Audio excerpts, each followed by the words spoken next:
സുഹൃത്തുക്കളെ, എനിക്ക് കൂടുതലൊന്നും കൂട്ടിച്ചേർക്കാനില്ല. സത്യത്തിൽ വയനാട്ടിലേക്ക് വയനാട് തന്നൊരു നല്ലൊരു പ്രത്യേക കൾച്ചറുണ്ട്. അതുപോലെ തന്നെ ദുരന്തത്തെ നമ്മളെങ്ങനെ നേരിടണം, നേരത്തെ പറഞ്ഞ എല്ലാവരും സൂചിപ്പിച്ചതുപോലെ തന്നെ ഒരു പ്രത്യേക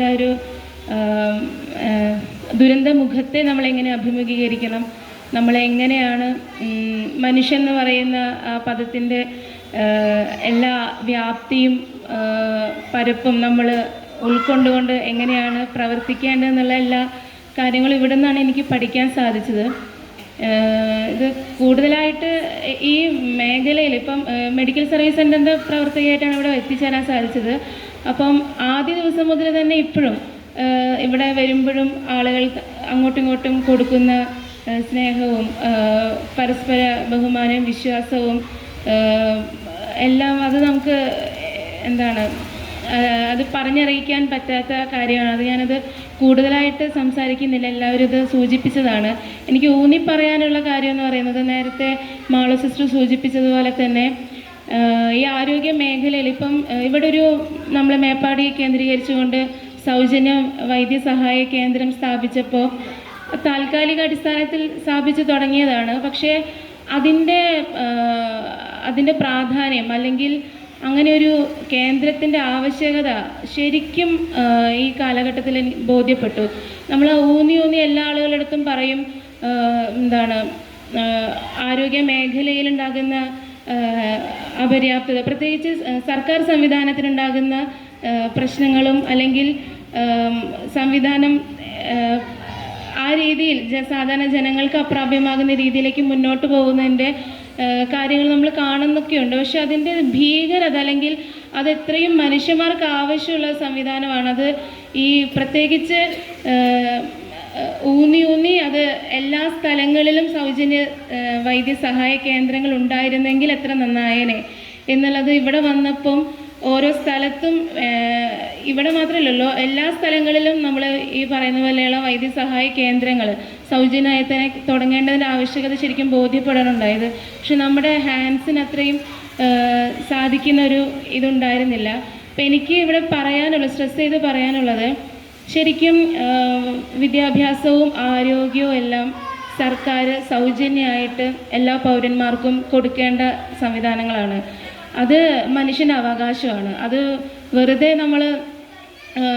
നമ്മുടെ ഒരു സർക്കാരിൻ്റെ ഔദാര്യം എന്നുള്ള രീതിയിലല്ല, ജനങ്ങളുടെ അവകാശമാണ്. നമ്മൾ നികുതി കൊടുക്കുന്ന സർക്കാർ വിദ്യാഭ്യാസവും ആരോഗ്യവും സൗജന്യമായിട്ട് തന്നെ എല്ലാ ആളുകൾക്കും എത്തിച്ചു കൊടുക്കണം. അപ്പോൾ ഇവിടെ അങ്ങനെയുള്ളൊരു സംവിധാനം ഇല്ല എന്നുള്ളത് കൊണ്ട് തന്നെ, പ്രത്യേകിച്ച് ഇവിടെയുള്ള പ്രൈമറി ഹെൽത്ത് സെൻ്ററോ അല്ലെങ്കിൽ അങ്ങനെയുള്ള സംവിധാനങ്ങളൊന്നും ആ രീതിയിൽ വർക്ക് ചെയ്യുന്നില്ല. ആകെ കൂടിയുള്ളത് നമുക്ക് മാനന്തവാടിയിലുള്ള ഒരു ആശുപത്രിയാണുള്ളത്. അതിലേക്ക് എത്തിപ്പെടാനുള്ള ദൂരത്തിൻ്റെ കാര്യങ്ങളെല്ലാം ഇവിടെയുള്ള മോഹൻ ചേട്ടൻ സംസാരിച്ചു. കോഴിക്കോട് മെഡിക്കൽ കോളേജിൽ ചുരം ഇറങ്ങി വരുമ്പോഴത്തേക്കും, പ്രത്യേകിച്ച് എന്തെങ്കിലും ഒരു പ്രത്യേക ആക്സിഡൻറ്റ് കേസിൽ വന്ന ഒരാളാണെങ്കിൽ, അല്ലെങ്കിൽ പ്രസവ സംബന്ധമായിട്ട് വന്നിരിക്കുന്ന ഒരു പേഷ്യൻ്റ് ആണെങ്കിൽ, ചുരം ഇറങ്ങി വരുമ്പോഴത്തേക്കും അവരുടെ എല്ലാം പകുതി ജീവൻ നഷ്ടപ്പെട്ട അവസ്ഥയിലായിരിക്കും. അപ്പോൾ അടിയന്തരമായി ഒരു വൈദ്യസഹായ കേന്ദ്രം അത് സർക്കാർ സംവിധാനത്തിൽ സൗജന്യമായിട്ട് എല്ലാ ആളുകളിലേക്ക് എത്തിക്കാൻ പറ്റുന്ന രീതിയിൽ എല്ലാ സ്ഥലങ്ങളിലും സ്ഥാപിക്കണം. പ്രത്യേകിച്ച് മേപ്പാടി കേന്ദ്രീകരിച്ച് അങ്ങനെ ഒരു സംവിധാനം ഉണ്ടാകണം എന്നുള്ളത് നമ്മുടെ ഡിമാൻഡായിട്ട് ഉയർന്നു വരേണ്ട ഒരു കാര്യമാണ്. അപ്പോൾ അതിന് ഇപ്പം നമ്മുടെ ഒരു കൂട്ടായ്മ ഇവിടെയുണ്ട്. അത് പ്രത്യേക സാഹചര്യത്തിൻ്റെ അടിസ്ഥാനത്തിൽ നമ്മളിവിടെ ഒരു കൂട്ടായ്മ ഉണ്ടായി വന്നതാണ്, സ്വാഭാവികമായിട്ട് ഉണ്ടായി വന്നതാണ്. മെഡിക്കൽ സർവീസ് സെൻ്റർ മാത്രമല്ല, മറ്റെല്ലാ ഈ മേഖലയിൽ ദുരന്ത മേഖലയിൽ മുന്നിട്ട് വന്നിരിക്കുന്ന ആളുകളെല്ലാവരും കൂടെ വന്ന് ഒരു കൂട്ടായ്മയായി നമ്മൾ രൂപപ്പെട്ടുകൊണ്ടിരിക്കുകയാണ്. അപ്പം നമുക്ക് അങ്ങനെ ഒരു ഡിമാൻഡ് ഉന്നയിക്കാൻ പറ്റണം എന്നാണ് എൻ്റെ ഒരു അഭിപ്രായം. അപ്പം ഇനിയുള്ള ആളുകൾക്ക് ഒരു ആരോഗ്യം മതിയായ ചികിത്സയില്ലാതെ ആരും മുന്നോട്ട് പോവരുത്. അല്ലെങ്കിൽ ഒരു എമർജൻസി സിറ്റുവേഷൻ ഹാൻഡിൽ ചെയ്യാൻ പറ്റുന്ന രീതിയിൽ നമുക്കൊരു സംവിധാനം ഇനി ഇല്ലാതെ പോകരുത്. നമ്മളതൊരു ഡിമാൻഡായിട്ട് തന്നെ ഉയർത്തണം എന്നുള്ളതാണ് എൻ്റെ ഒരു അഭ്യർത്ഥന. അത് നമ്മൾ ഇപ്പം നേരത്തെ പറഞ്ഞ പോലെ നിവേദനം സമർപ്പിക്കുന്ന കാര്യത്തിലേക്കൊക്കെ നമുക്ക് മുന്നോട്ട് പോകണമെന്നാണ് എൻ്റെ ഒരു അഭ്യർത്ഥന. ഇതാണ് എനിക്ക് കൂട്ടിച്ചേർക്കാൻ കൂടുതലായിട്ട് പറയാനുള്ളത്. പിന്നെ ഇവിടുത്തെ ജനങ്ങളുടെ അവർ അനുഭവിച്ച പ്രശ്നങ്ങൾ, അത് അനുഭവിക്കാത്ത ആളുകൾക്ക് അതിൻ്റെ ഭീകരത വർണ്ണിക്കാൻ സാധിക്കില്ലല്ലോ. അപ്പം ഓരോ നിമിഷവും ഇതിങ്ങനെ ഇവിടെ ഞാൻ കുറച്ച് കാലം ഇവിടെ ഉണ്ടായിരുന്നു, 1 മാസം ഉണ്ടായിരുന്നു.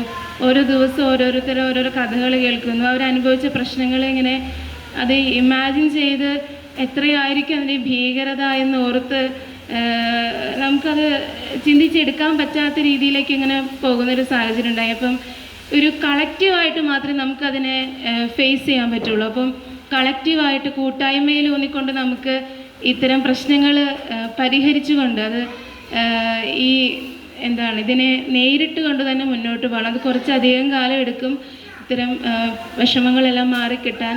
അപ്പോൾ നമുക്കത് കൂട്ടായ്മയിൽ ഊന്നിക്കൊണ്ട് തന്നെ പ്രവർത്തിച്ച് മുന്നോട്ട് പോയി നമുക്ക് ഇവിടെ പഴയ പോലെയുള്ളൊരു നല്ലൊരു സംസ്കാരം ഇപ്പോഴും ഉണ്ട്.